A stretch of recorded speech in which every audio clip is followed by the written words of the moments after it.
Welcome back to another episode of the Everygirl podcast, girls. So, this episode is going to be like your complete blueprint to get into your winter arc, or in other words, everything that you need to know to be able to level up by the end of 2025. Because believe it or not, we only have 2 more months left in the entire year.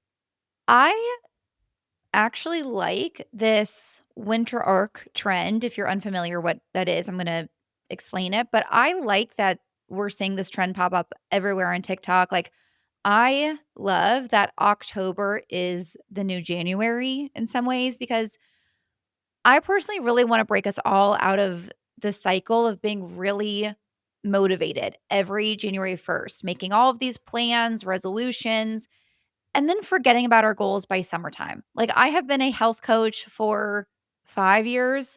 I've been in wellness for 7, 8 years, and I have seen this year after year after year that January, everybody is obsessed with well-being and self-improvement, and then they get so unmotivated and they just drop off, and it ends up being this cycle that, like, doesn't actually do anything to change your life.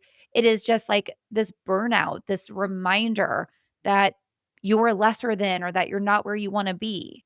You get all the motivation January. By summertime, you, like, don't even remember what your resolutions are, and then you spend the entire fall and into holiday season just being like, I'll wait until New Year's to focus on my body or to find motivation or to take action toward my goals, to live the life that I want. And my mission in life is to actually help you change your life, to actually help you feel so freaking happy and proud of yourself and in love with your life. And part of the way that we do that is to get out of this cycle, to not wait until New Year's. So I really love this idea of making October feel like a different January, a New Year's resolution. Now is the time to start showing up as your highest self, not January 1st. So, looking ahead to these 2 months left that we have in the year, I want you to use these 2 months to build momentum, to find motivation now so that, first of all, most importantly, you start living the life you want now. Whenever you're listening to this, also, if you're listening to this in months from now and years from now, I want you to feel like you can and will start living your best life, the life that you want to live now, so that we're programming your brain to stop waiting for Monday or the new year or when you are, quote, ready to be the person that you actually want to be, that you start living as that person right now. And also, just even seasonally, I love the idea of spending this time of year, starting now in October, going through the rest of the year, connecting to our bodies, like making that the main intention to connect with our bodies and ourselves and our goals instead of what usually happens this time of year, which is letting hectic schedules take over. And, you know, I've done it year after year. You get into the habit of living so unintentionally, right? Like, we just get into this like survival mode of like, okay, there's so much going on. I'm just not even going to worry about my body. I'm going to fall off my health goals. I'm not going to think about taking care of myself. I'm not going to worry about that till January 1st because it's hectic. That's okay. We have busy social schedules. It's usually super busy at work this time of year. Okay, I had a lot of champagne at the Christmas party last night, or I had a lot of turkey on Thanksgiving, or I had a lot of candy at Halloween, whatever it is, and then be like, oh, well, doesn't matter if I eat healthy today because I fucked up my goals. First of all, that's not how the body works, and I can go off on a tangent on that. My point in this is just I think right now, especially this time of year, is really powerful to be intentional about supporting our bodies and connecting with our goals because it's so easy to ignore that this time of year. So, going into the rest of 2025 with that intention, I think is incredibly powerful. For those that haven't heard of the winter arc, it is a trend on TikTok. It basically means that starting now until the end of the year, you use this like hibernation period as a time to work on becoming your best self. During this time of year, a lot of people will slow down and they'll stop focusing on their well being or their self improvement. It's like the classic, I'll start my diet on January 1st mindset. So instead, the winter arc is kind of a counter to that. It's saying we're going to lean into our goals and our best self and who we want to be instead of taking our foot off the gas, as most people do, and we might typically have done in years past. We are going to go full speed ahead so that you are taking advantage of the time that we have left in the year. So by the time January 1st rolls around, you already feel good rather than feeling like you need this huge overhaul because your mind and body feel like shit after months of neglecting them. To me, the most important part of this whole winter arc thing is that your motivation or intention for doing this does not come from wanting to change because you do not feel good enough as you are right now. I think as a culture, we have this glow up obsession, and I love the idea of wanting to feel like your best self and wanting to optimize your life and like squeeze the most out of life that you can. And in a lot of ways we get there by treating our bodies and our minds and improving the way that we view life as much as we possibly can. Like so I am a self-improvement queen. Like, I'm obsessed with optimizing my life because I want to be as happy as I possibly can, and I view optimization as the tool to get there. So, I'm not anti glow up culture, but I think it does move from productive and beneficial to toxic really quickly. Because when we are encouraging women to glow up in a certain time frame, or here's one I could go off about, become unrecognizable by the end of the year. Like that terminology, become unrecognizable by the end of the month, become unrecognizable before summer. I urge TikTok creators and women everywhere to stop using the language to become unrecognizable. When I see a headline or a TikTok video about things to do now to become unrecognizable in 90 days or by the end of the month or whatever, I get it because there's something about a drastic change that's like super alluring to us. But to imply that you shouldn't want to even resemble your current self as if your current self is so awful, you don't even want to look like her or resemble her at all, makes me so sad. Why are we marketing that to women? This messaging about, you want to glow up, you want to become unrecognizable, it's really just taking advantage of women's insecurities to get clicks. That is what it's doing. It's another way that the world is reiterating to us we are not good enough as we are. It is like the 2025 version of diet culture. All your problems would go away if you just looked different. If you didn't look at all like yourself and looked like someone totally different and hotter and skinnier and better, your life would be different. That's not true. So, the key that I really want to emphasize, you guys know I always have to have like a mini TED talk before apparently going into any topic. My TED talk for this episode is I want you to be really honest with yourself behind your motivation for your winter arc.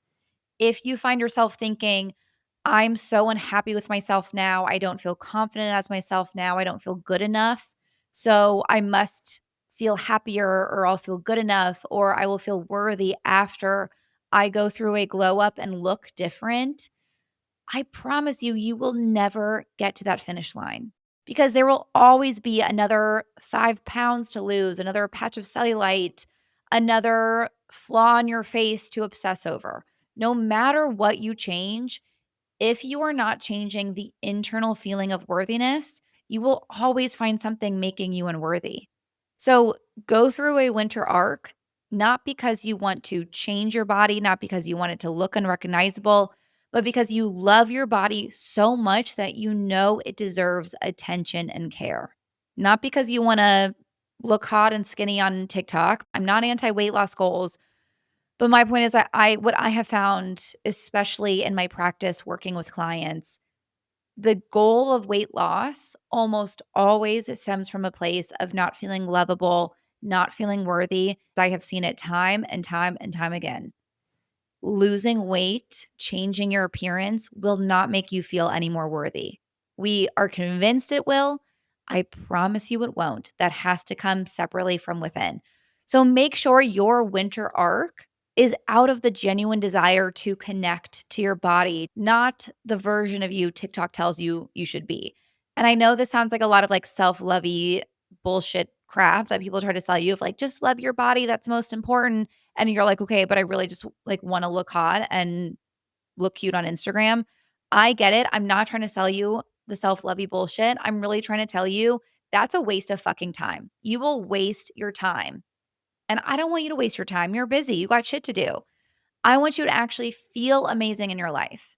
Do not get caught up in the wrong goals that will have you changing things, investing more and more money to not actually get closer to feeling amazing in your life. So that's my TED Talk. I feel like now you should come to expect just like no matter what topic you think I'm going to talk about today, there's always a TED Talk associated with it. Anyway, getting into the winter arc.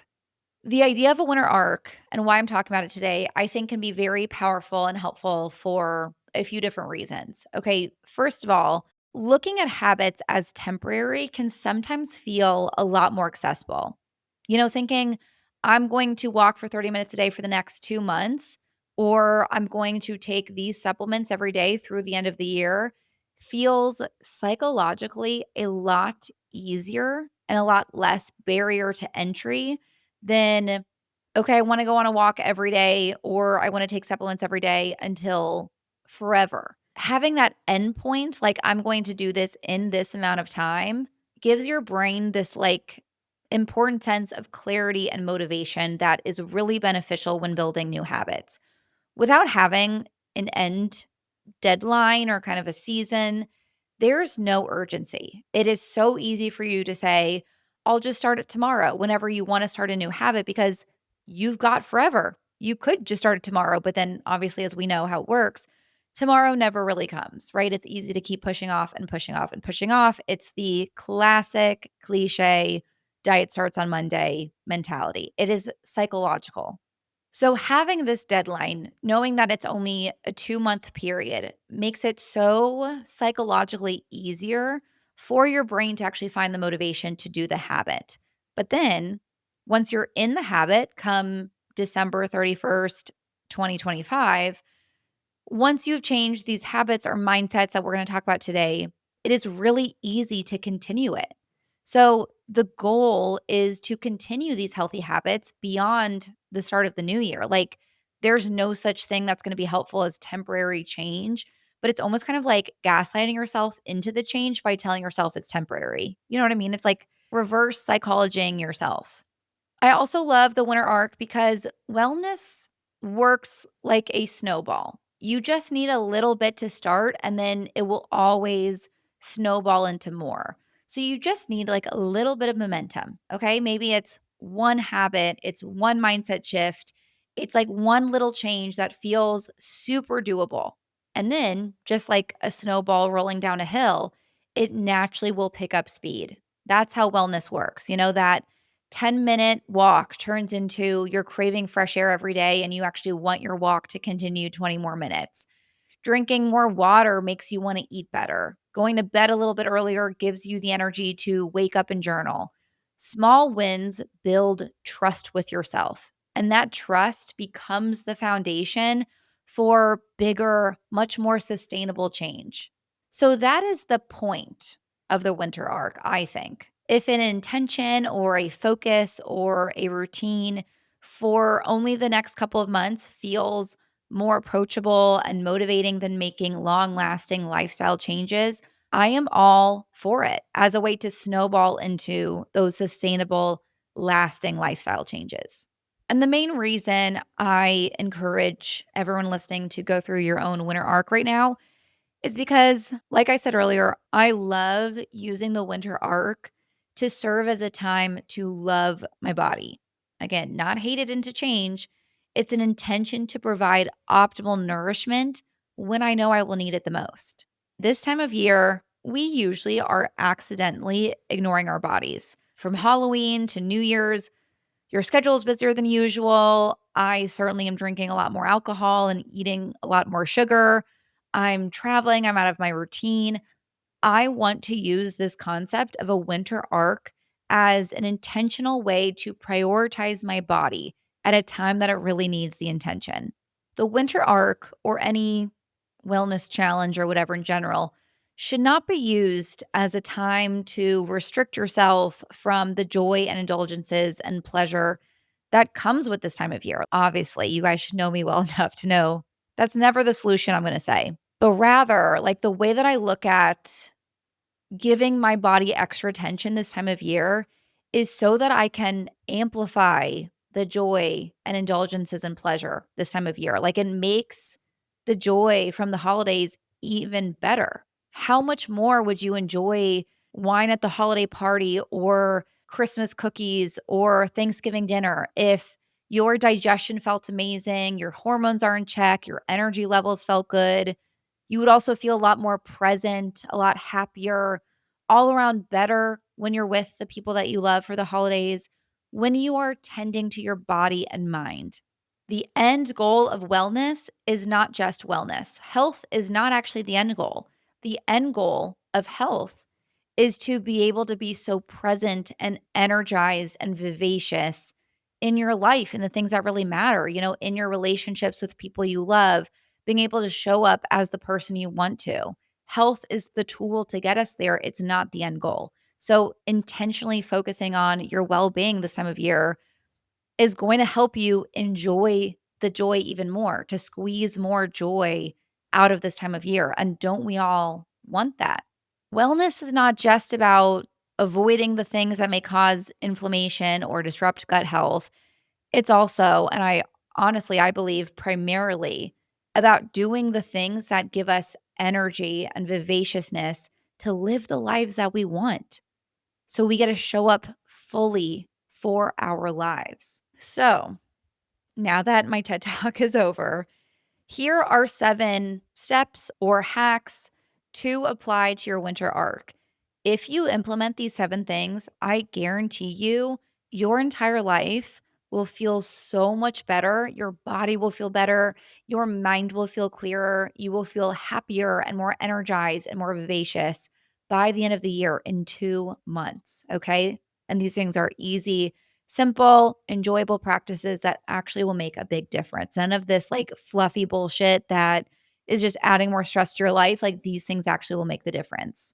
Winter arc tip number 1 is that when entering your winter arc, the first thing you should do is to get super clear on who your best self is. I am all about letting your true why lead everything that you do. You need to know your why behind the effort that you put in to reach your goals. Especially with wellness, like so many people will show up like, I want to lose weight, I want to heal this, I want to do that, but they don't have the why. How is your life going to change when you achieve this goal?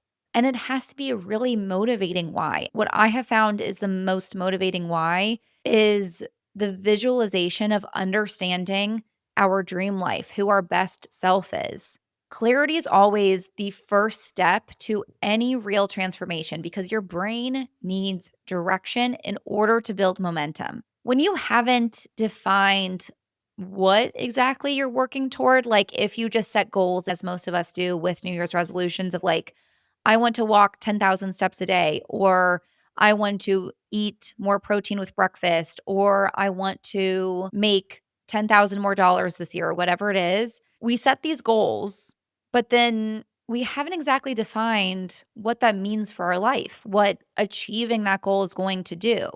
So then our goals feel really vague. We don't feel really deeply connected to them. And then our habits remain inconsistent because that connection is not there. You lose the motivation because your brain doesn't really know what you're working toward. Why does it really matter to get 10,000 steps a day? How is your life going to change if you eat 30 grams of protein with breakfast?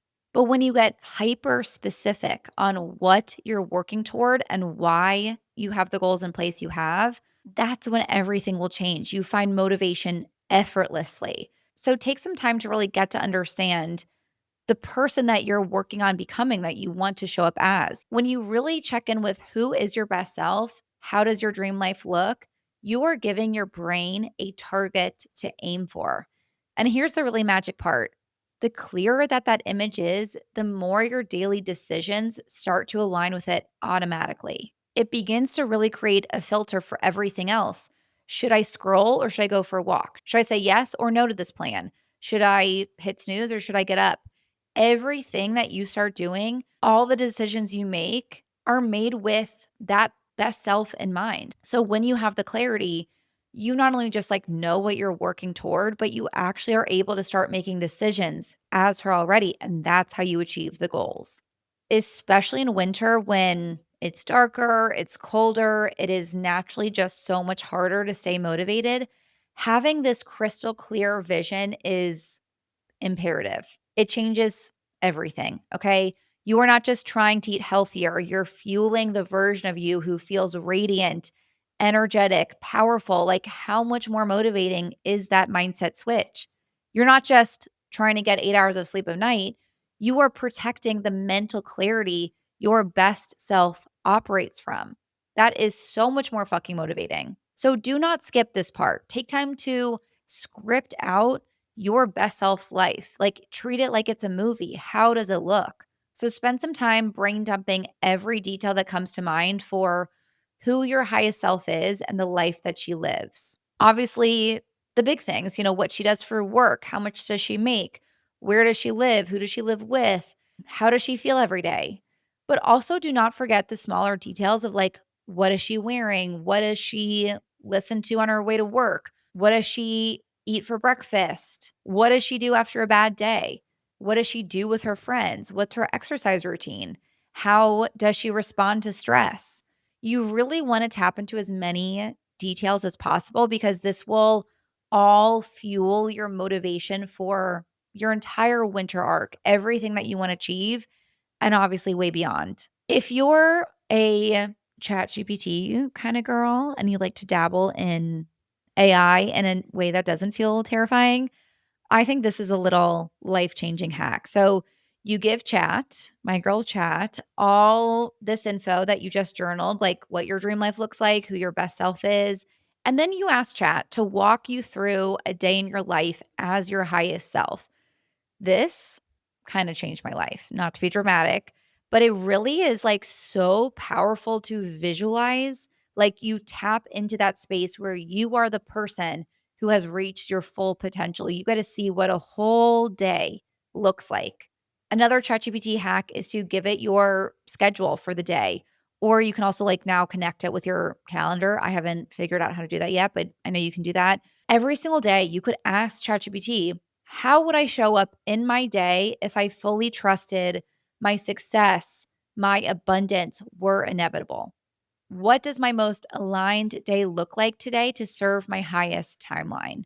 And the really crazy thing is because it has all of the info about you, it has your schedule, it has all of the goals on who your best self is, everything like that. The answer it gives you is super personalized and therefore incredibly powerful. I swear I have shown up so differently because it gives me basically the blueprint every single day on like, here's exactly how to be your best self in this meeting you have today, in this interview you have today, on these tasks that you have to do. Like, it is insane because it has changed the way that I show up or what I do in my day to day life. So, another little hack that I think is so powerful. The point, whatever resonates with you, whether it's journaling or whether you're like Xenon from the future and you like to use AI as well, the point is just to get clear on what you're working toward. That's it. Because you want to be making steps toward the life that you actually want rather than a general life that you think you're supposed to have, which is what we do with most of these generic New Year's resolution type things of like, eat more protein with breakfast, take these supplements, run a 5K. If you don't know what you're working towards, your goals just become, I'm supposed to do that because it's supposed to be good for me. And honestly, how unmotivating is that? Like, obviously, you're not able to achieve these goals. So now I want to get into some much more like specific things. Obviously, for your winter arc, I want you to set specific goals for you. Again, once you have this clarity on who your best self is, what your dream life looks like, set goals based on that. Even if you go through your goals and ask yourself, what is 3 things I can do by the end of the year to get myself closer to this dream life? That's an amazing place to start. Set your own goals For the rest of the tips, I really want to focus on just some like optimization things, like some different habits you can implement in order to maximize your energy, your well being, so that no matter what your dream life is, what your best self is, you are able to actually show up as them and optimize your health, feel as amazing as you possibly can, especially with this time of year in mind, knowing that a lot of us are not getting sunlight, it's a lot colder, less motivating. These tips are going to help you tremendously. And I'm trying to get really specific because the basic advice about like walk 10,000 steps a day and move your body more and eat protein. Like you know these things, okay? So we're getting micro into some things that I like to do that I think can help you a lot moving into your winter arc. So the next tip is to cycle your macronutrients by time of day. If you are tired of feeling bloated, sluggish, or kind of like your energy just like drops off a cliff midday during the winter, this tip is for you. Your body doesn't function the same way in the winter as it does in the summer. The days are shorter, your metabolism slows down because of your circadian rhythm, leans more inward. And instead of trying to fight those changes with continuing like intense diets and raw salads and pushing through low energy or like feeling miserable, you can work with these changes. One of the smallest things you can do is to start thinking not just about what you eat, but what you eat when. Your body actually might need different kinds of foods at different times of day. So, yes, having fiber and protein goals is great. But if you want to kind of take it up a notch, especially going into the season, your body's going to need different macronutrients, different foods in the morning, in the afternoon, and at night. Because your circadian rhythm is so heavily influenced by light exposure and food timing. So during the day, your needs really do change. In summer, there's a lot more daylight. So your metabolism runs faster. You're probably more active just naturally. So you typically do need more consistency throughout your meals. But in wintertime, days are a lot shorter. There's obviously less sunlight. Your body is leaning toward, slower digestion, lower energy, increased cravings. These things are not bad. This is what your body is supposed to do in winter. So here's how timing your meals to match that natural rhythm can completely shift your energy, your mood, and your body composition if that is your goal. In the first few hours of the day, your cortisol levels are naturally at the highest. It's the thing that helps wake you up. This makes it the perfect time to eat a lot of protein and also to get in some phytonutrients to stabilize blood sugar, build lean muscle, and support hormonal balance through the entire day. In the afternoon, this is your body's most metabolically active window. It's when energy demand is the highest. You're probably at this point maybe moving, even if you do a morning or evening workout, you probably are just a little bit more physically active, but also it's typically when your brain needs more energy as well, because it's not just your physical body running or lifting weights that needs energy. It's also your brain too. So for most of us, we've spent a lot of energy during the day already at work and we need another hit of energy. So it's like, not only is this when your metabolism and your digestion is kind of at its peak, but it's also when you typically need more energy. You need a little energy hit because your cortisol has started to dip from morning. You've spent some of the energy throughout the day. And that's a lot of times why this afternoon slump happens. So, getting in foods that are going to help you get more energy, eating your carbs here, sweet potato, quinoa, fruit, these like high fiber, slow digesting carbohydrate foods gives your body the glucose that it needs for movement, for brain focus, and to stabilize your mood without having to store it as fat. At night, melatonin starts to rise, your digestion naturally starts to slow down. So, more of that heavy, high carb meals late at night can disrupt your sleep, spike blood sugar, and throw off recovery. And also, your body just doesn't need high carbohydrates at night because it doesn't need any more energy. Especially in winter when your circadian rhythm is more sensitive, syncing your food timing to your body's natural flow will increase your energy and mental clarity, which can be so beneficial for this time of year when we're naturally low mood, low energy. It can also help improve digestion and metabolism and regulate hormones like cortisol, insulin, and melatonin. So basically, what all this means is to think of your meals with three very simple priorities.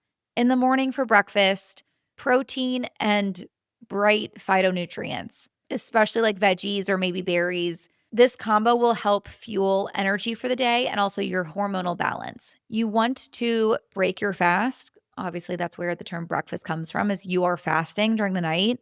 So you want to break that fast with foods that will wake your body up, fuel your energy, and support your hormones. And that is what the combination of protein and phytonutrients are going to do. So think of it like scrambled eggs with spinach or having a smoothie with protein powder, microgreens, spirulina, and berries, fitting in fruits, veggies, and protein. Your brain needs the amino acids from protein to make mood regulating hormones like dopamine and serotonin. So, especially when it comes to like if you kind of feel low mood, we kind of get a little crabbier during the winter because we have less sunlight. Protein is going to be super beneficial for this too, especially protein in the morning. It's going to help produce those mood regulating hormones. And then, in addition to all of the other benefits of protein that you've probably heard before, starting your day with protein helps improve energy right away, which we all need this time of year when it's still dark outside when we're waking up. And then it will also lead to better focus, motivation, and mood throughout the day. Again, all things that we especially need right now. And then why phytonutrients? Obviously, phytonutrients at every meal is super crucial, but by starting your day with phytonutrients, especially from herbs and leafy greens, but also berries have a lot of like phytonutrient high antioxidants in them. You're giving your body the tools that it needs to reset digestion and clear cellular waste from overnight. Because your mornings are your body's detox window. It's like that's why the healthiest body is like going to the bathroom, number 1 and number 2, first thing in the morning. That's your body's detox time. That's why we tongue scrape in the morning, like especially in Ayurveda and TCM, this is like a very high detox window, but science shows it too. Your body's doing a lot of detox and cellular repair throughout the night. And then in the morning is kind of like when we're getting rid of all of it, when we're getting it out of the body. So phytonutrients will really help with the detox support in this window. There's also research that shows that bright colored plant compounds, like that's found in citrus, berries, spirulina, bright greens, actually stimulate the same biological pathways as light exposure. So that will help regulate your circadian rhythm, suppress melatonin, and boost alertness. So, getting in those brightly colored leafy plants can actually stimulate a lot of the effect that we may get from sunlight that we're not getting in winter. Another really cool hack.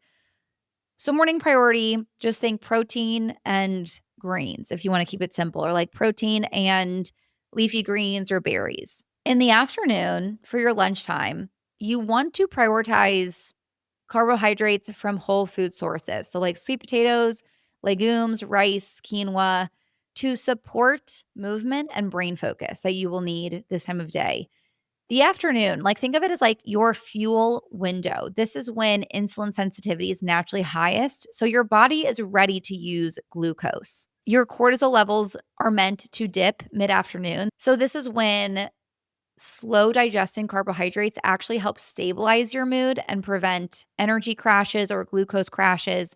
Having those high fiber, slow digesting carbohydrates can really help prevent afternoon slumps.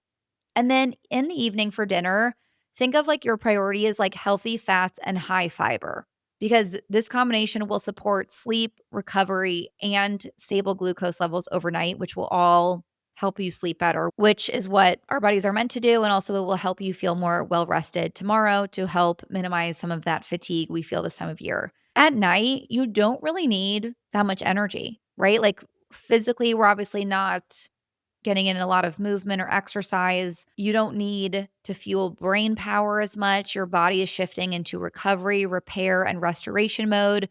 So it doesn't technically, from a biological perspective, need a lot of carbohydrates for dinner, especially my luteal phase. I do like to add in carbohydrates at every single meal, but for the most part, most days, your body technically does not need a lot of carbohydrates for dinner. So instead of focusing on fats like avocado, salmon, olive oil, seeds, This will help calm your nervous system and reduce inflammation in your body, which is what your body's trying to do overnight. And again, this is crucial in winter when we're already more anxious, stressed, or tired. Like this will help as well. These fats also aid in the production of sleep related hormones like melatonin and progesterone, which will help you fall and stay asleep. So, fats at night are really amazing for what your body needs to do in that time period. And again, especially since in winter we're already prone to having glucose issues because we're having a lot of sugar, typically, we're more prone to inflammation. We're not getting as much movement and sweat and sunlight. Keeping your carbohydrates lower in the evenings can help reduce some of that cortisol and support hormonal balance. But with all that being said, please do not get stressed about it. Like that is not the goal, is to be like super restrictive on carbohydrates in the evening or to be like super obsessive about getting protein in the mornings. Like I am not tracking macros. There will never be a case. I will support you if you want to, but there will never be a case where I recommend to someone to track their macros. Instead, the way that I think about this change is just like for breakfast, I just look at it as like, okay, where's my protein and where are my leafy greens? A lot of times, for example, like if I have a yogurt bowl, which is my favorite kind of easy go to breakfast, I also make sure then till I'm like, oh yeah, I need some phytonutrients. So let me add in some wild blueberries or I'll make a green juice. I just look at it as like, where's my good source of protein and where are my leafy greens or my phytonutrients? For lunch, I just make sure to have, sweet potatoes or rice or quinoa. Like that's when maybe the carbohydrate is going to be the focus of the meal. If I'm craving potatoes, which I do often, I will have that meal for lunch. And then dinner, I may do something that feels a little bit intuitively lighter, but still really grounding and delicious, like a tofu stir fry with a lot of cruciferous veggies and avocado, higher veggies, and have my tofu protein, get my fats in. Maybe I'll do a stew, something that has a lot of fiber, some protein, and a lot of fat. But if you're going out with friends and you want to have a pasta or a pizza or an ice cream or whatever, go for it. This is just like maybe hopefully some helpful structure to support your body when you are being intentional about your meals, when you want to be strategic about the foods you're eating. It's not about perfection or restriction. Those things would be worse for your health than switching up when you're eating what macros during the day. That would be 10,000 times worse to stress over what you're eating. Instead, the point of this is just to like set a foundation that keeps you feeling your best, especially in a season that naturally makes you feel slower, more lethargic. It's just additional support for your body. The goal is to give your body the fuel that it needs to feel energized and clear and aligned, but without obsessing over the details. The point is not to add any more stress to your already stressful life, especially this time of year. My God. Tip number 3 is to design joy first habits instead of should first habits. When you're thinking about what you want your winter arc to look like, you're setting those personalized goals for yourself based on what we talked about earlier of like what your dream life looks like, what's actually getting you closer to that. Remember to be setting in place goals that are joy first rather than should first. If I hear one more wellness influencer talk about how it's all about discipline or here are some tools to improve your discipline, I will positively scream. Discipline is not the problem. Hear me loud and clear, girls. Discipline is not the problem. If habits don't stick, the problem is not your discipline. The problem is not you. The problem is the habit or the goal itself. If it's not sticking, it's because it's not the right habit for you, period. I promise you, in every circumstance, this is true. So, this is where joy first habits come in. Habits that feel good to do will stick. And let me explain some of the psychology behind this because habits stick because of something called reward reinforcement, which basically means your brain learns to repeat behaviors that feel good. Your brain wants to do the things that are soothing, that are satisfying, that are emotionally fulfilling, that are pleasurable. When you design a habit around joy and pleasure, you are training your brain to associate that pleasure with safety and satisfaction. And that's what creates real consistency.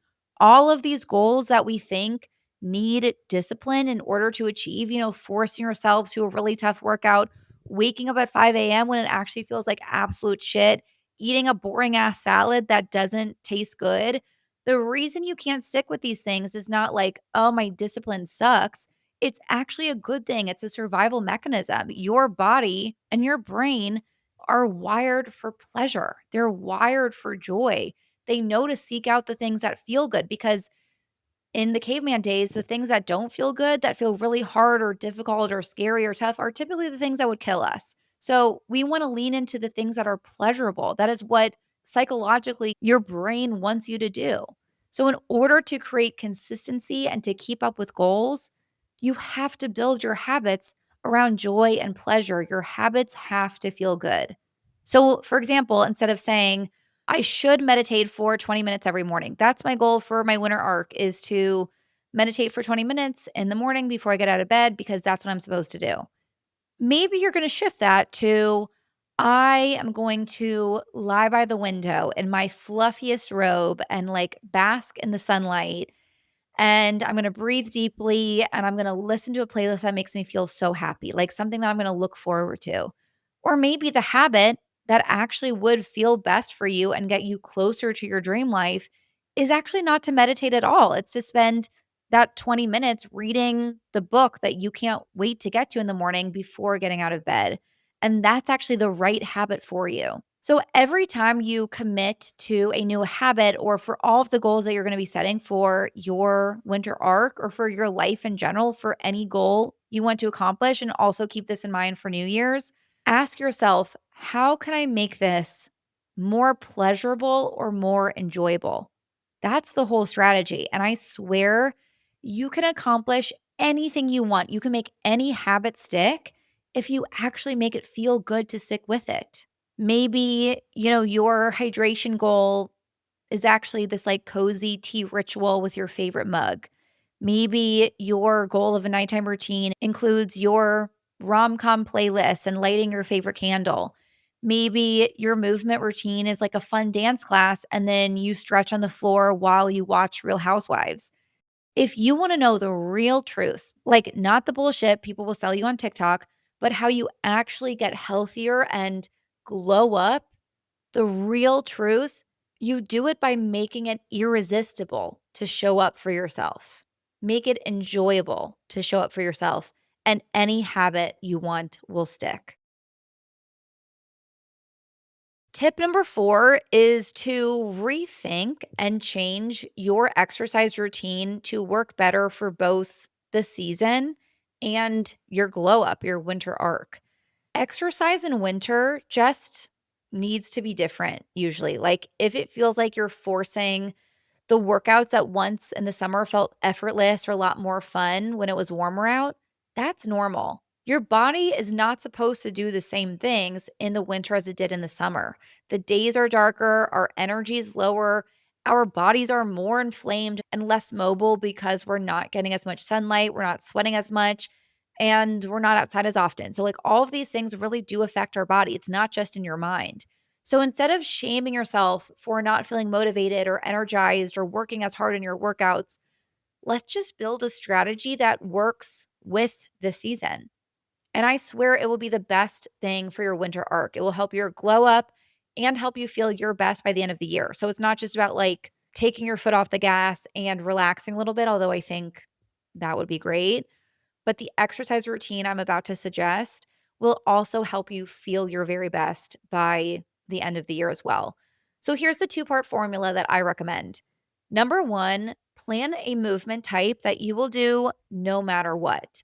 Think about like even on your most tired days, even when you're in a rut or you're most stressed out, what do you see yourself effortlessly doing? This could be like a short stretch, a short yoga flow, a low effort YouTube Pilates class for 15 minutes.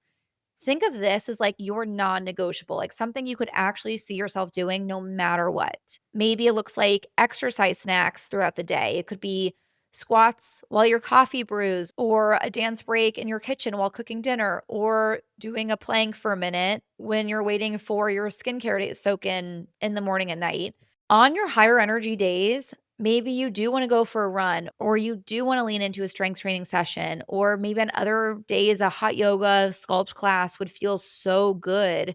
That's all great. Like, lean into what would feel best for you, but just kind of like on top of that, do this little non negotiable stretch or walk or exercise snack or short Pilates YouTube video because it will help you effortlessly build this habit for the days where you inevitably don't have energy for the longer workout or the class. Number two, and this one is a game changer.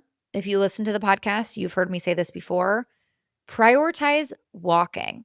Truly, walking is the most underrated, high impact, low effort form of movement there is, period. Last week, I did a whole episode just on this. So if you've listened to any other episodes, you've heard me talk about the benefits of walking probably at nauseum because I talk about it so much. But if you're new here, just a quick reiteration. I know it's very basic to think of, okay, walking, sure. But if you could bottle up the benefits of walking and sell it as a supplement, it would be $1 billion product. Walking lowers cortisol, it boosts lymphatic drainage, it improves glucose control, it supports fat loss, it clears your mind, enhances digestion, increases creativity, helps your skin glow. It does everything, okay? Walking does everything. So, especially in winter when we're indoors more and we're dealing with lower mood and energy, walking becomes not just like a physical movement, but an entire mental reset. And unlike a high intensity workout class or hit or anything like that, walking feels natural, accessible, and it is actually enjoyable. So, again, it is easier to stick as a habit.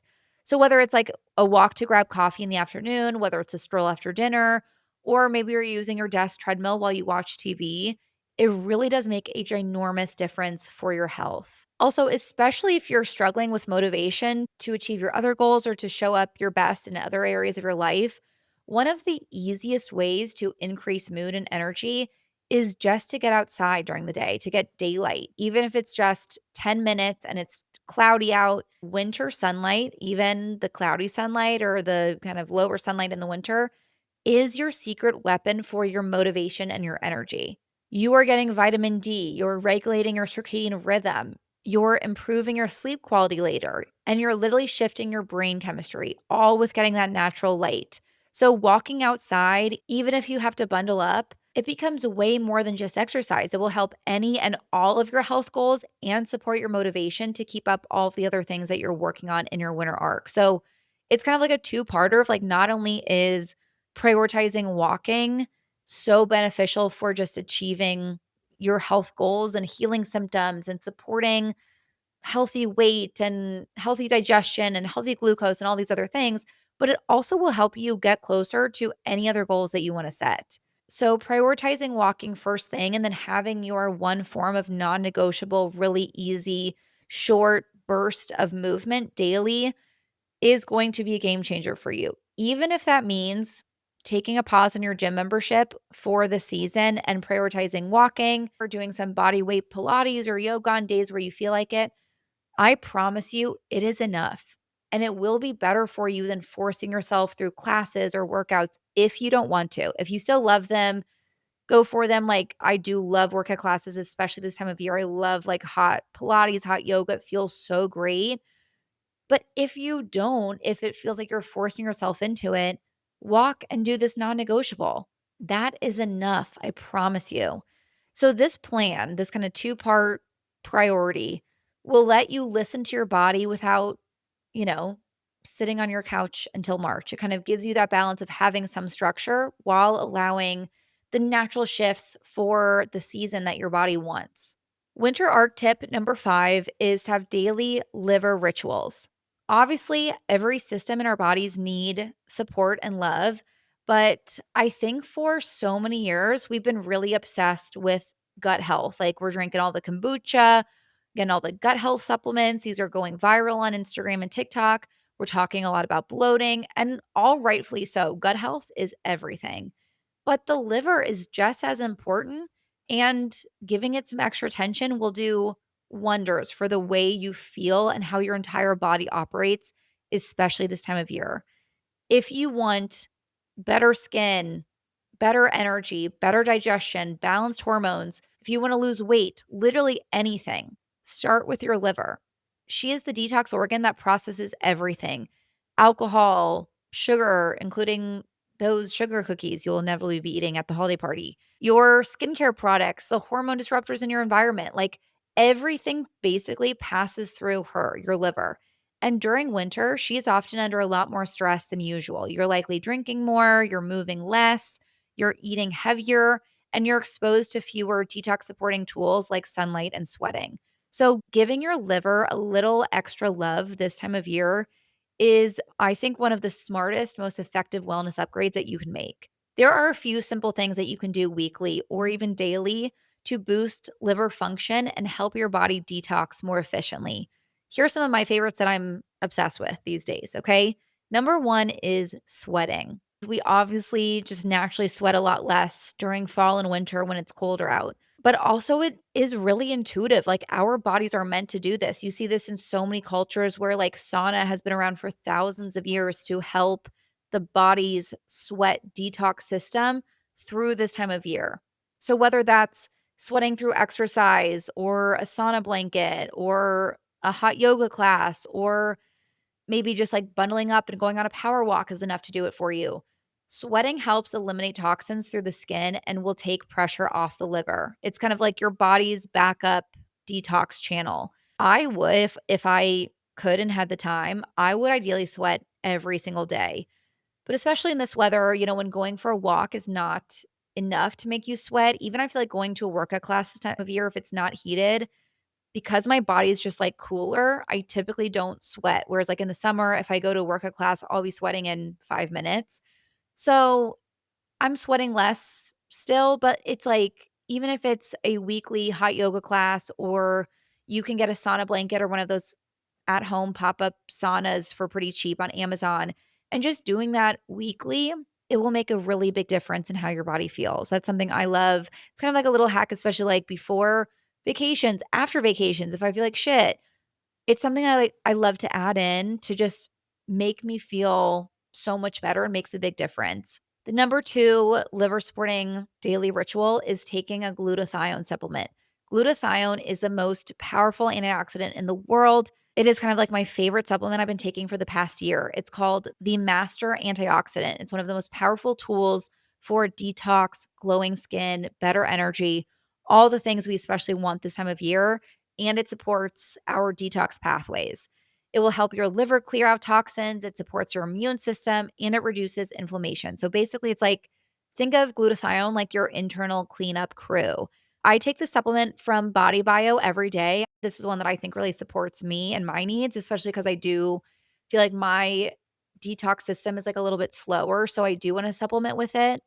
If you're not into a supplement, if you don't wanna have to buy another thing, focus on foods that naturally boost glutathione levels because glutathione is an antioxidant that our body naturally makes. We just, for a lot of us, don't make a ton of it, enough of it. So, foods like cruciferous veggies, garlic, turmeric, these things help boost your glutathione levels naturally. So, even just leaning into these foods can help too. Another option is like you can just eat these kinds of foods in your day to day and then maybe have a glutathione supplement on hand for the morning before and after drinking alcohol or when you're traveling or kind of maybe more on like a case by case basis when your body might need a little extra support and you want to provide your body with those antioxidant levels that will be so helpful for your detox system. Speaking of foods to eat, beyond just the foods that are going to increase glutathione levels, there are a lot of amazing foods you can eat for your liver health in general. Like, I like to focus on these all the time because, again, our liver needs support year round, of course,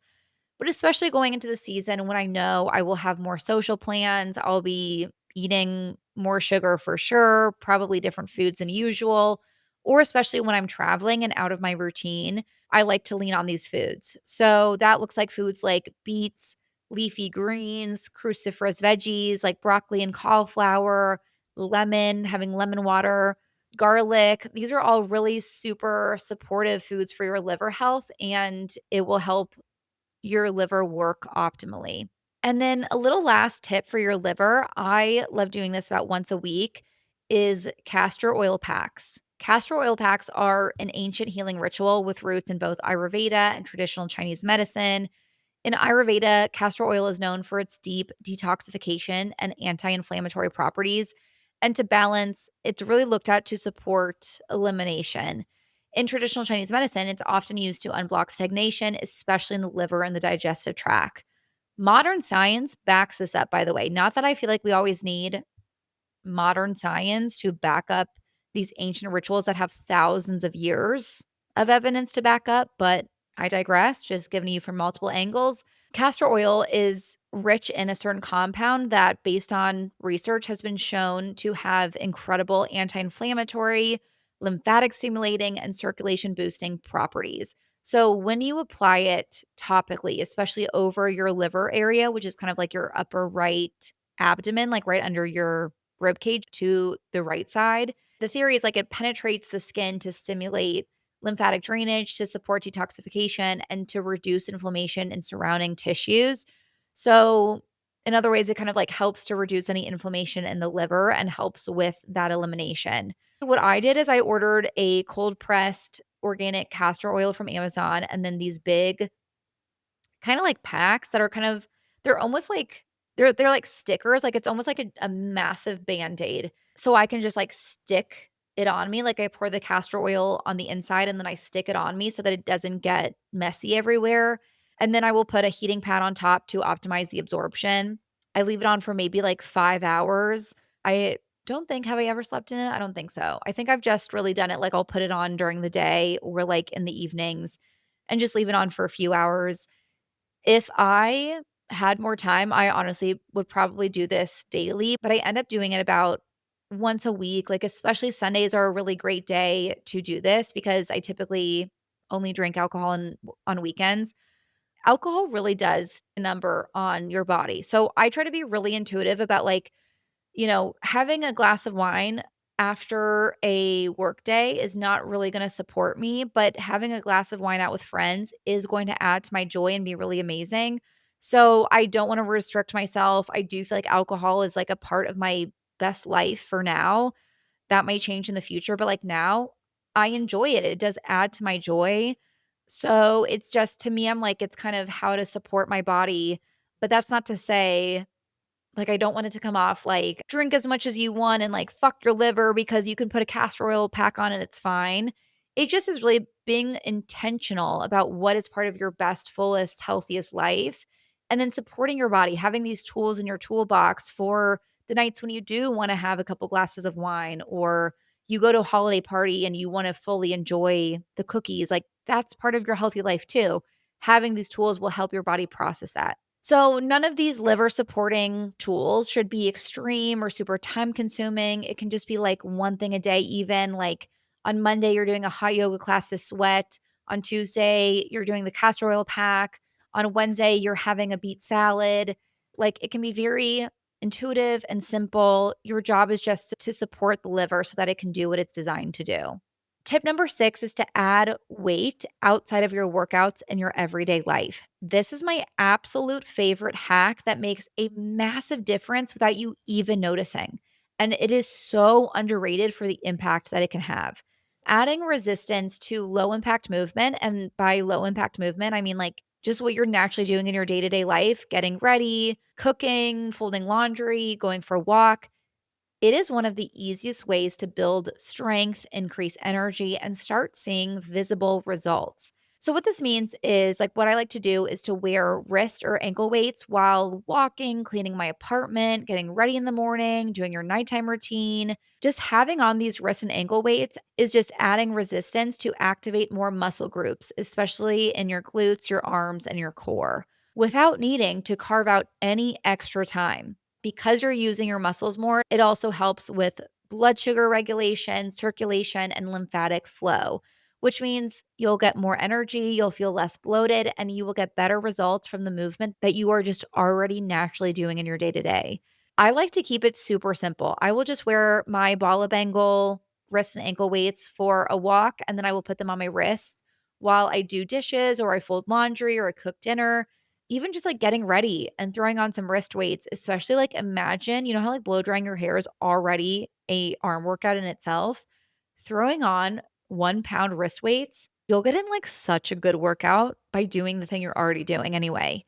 It's just about kind of, like, upgrading your baseline so that your body is constantly being supported and strengthened in the background of your life effortlessly without even trying. And then my last tip, my last goal for you to go into your winter arc with is to read a minimum of 10 pages or one chapter of a book every day. This is when you can get really specific to your goals, to your dream life, what we talked about in tip number one, and who you want to be at the end of 2025 or what you want to accomplish and tailor your books to those goals.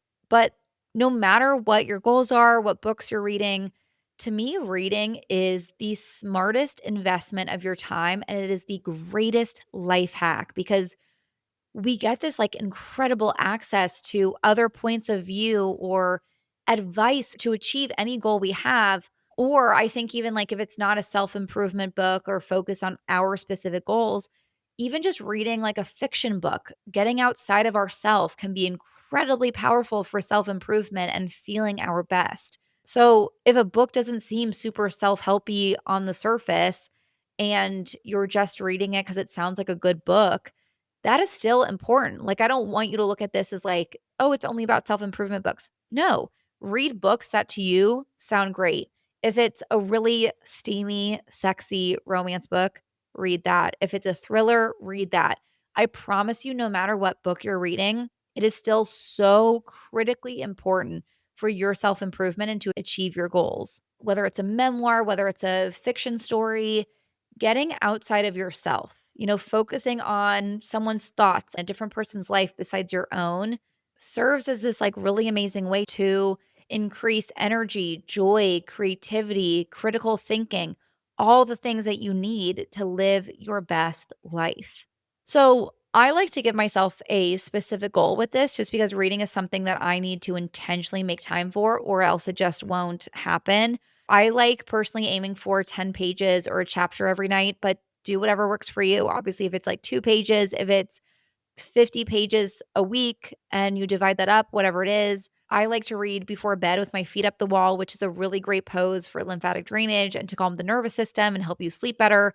But sometimes if I wake up early, I will love to read in the mornings, and it is like the best way to start my day. It's so like enjoyable, everything's quiet, it's just so nice instead of scrolling through my phone or getting right into a meditation or whatever it is, like it's just so nice to read in the mornings as well. I feel like I do want to start experimenting even more with reading in the mornings as kind of like my default because my body just like does not want to get out of bed right away. Like I've talked about this before, how scrolling through my phone in the morning is my hardest habit to break. And I know that because my body just does not want to get out of bed. Like I could wake up at 6 a.m. or I could wake up at 10 a.m. and I cannot, for the life of me, get my body up and get out of bed right away. So instead of like forcing myself over and over of like, gotta get up right when the alarm goes off or right when you wake up. Instead, why don't I read in bed for 5 minutes or 10 minutes? Lean into what makes me feel good. And that makes me a lot happier than scrolling through my phone as I inevitably would if I'm trying to force myself to get right out of the bed and I don't want to. So, moral of the story is fit in your reading whenever during the day works for you. As for what to read for general self help books that will change your life, I love Dr. Joe Dispenza, Becoming Supernatural, Breaking the Habit of Being Yourself. I love The Wisdom of Sundays, which are conversations between Oprah and some of her most amazing thought leaders and spiritual teachers. Glennon Doyle, she's one of my favorites. Her books have personally transformed my life. I had so many of my almost like spiritual awakenings or like biggest aha moments when I first read Untamed years ago. It's also if you want something that's like a little more storytelling rather than feels necessarily like just a self-help nonfiction book. Obviously, it is nonfiction, but she does a lot more storytelling and it's really amazing writing. But also get a book specific to your dream life. Find a book on entrepreneurship, finance, read a memoir from someone whose career you admire. Like I said, it does not have to be self-helpy to make a massive change for you. I love reading nonfiction about old Hollywood or about history. Like nothing inspires me more. I have found, I think, like the most inspiration from reading books about women in other time periods, especially old Hollywood, is like so motivating to me. I loved Carolyn Bessette Kennedy's memoir. I'm right now reading a book about the Romanovs, like Anastasia, and it's like so interesting. And I swear, it just like opens my mind view. It increases critical thinking skills. It makes me happy. It increases my energy. So there's so much that we can take from not necessarily just self-help books, but from any book that you're interested in and like really pursuing that education and the desire for learning, I think will change your life, will work toward any goal that you want to accomplish. So, reading really is choose your own adventure and you will reap so many benefits. The important part is just to read every single day if you can. You will notice a huge difference in the way that you view the world. I promise you. So, those are some of the habits that I truly believe can make the biggest difference in how you feel this season physically, emotionally, energetically. These are not just wellness tips, they are tools to help you feel more grounded, more powerful, and more aligned with the life that you actually want to live. So just remember, just quick refresh. Your winter arc is about showing up for yourself in the way that feels good now, while also building momentum to step into the life that you want. If this episode resonated with you, the best way to support the show is by leaving a 5-star review on Apple Podcasts or commenting on this episode on Spotify. Please tell me if you want more of this. This is like how I base all of the episodes are requests from you guys, or when you tell me you like a certain topic and want more like this. If you don't comment, I assume you don't like it. So comment if you like it because that's what helps me create more content and give you more of what you want. I love hearing from you guys in my DMs too, but reviews and comments on Spotify are truly like the currency that keeps the show going. It is the best way to support the show. I know every podcaster you listen to will say that, and it's because it's so freaking true. Every rating helps us keep doing this, reach more women who are looking for this kind of content, and it allows us to keep bringing you powerful, completely free episodes every week because of your reviews. So if you took something from today's episode, it would mean the world if you just take a second to leave a review on Apple or a comment on Spotify. It is just the small things that make a huge difference to me. Happy winter arc, you guys. Remember to do it out of love for your body.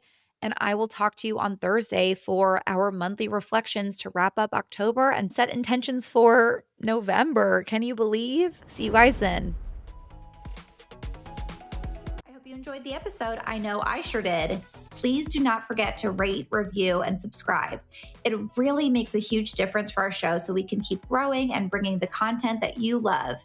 If you want more info, you can find us at the Everygirl Podcast on Instagram or theeverygirlpodcast.com. Talk to you next week.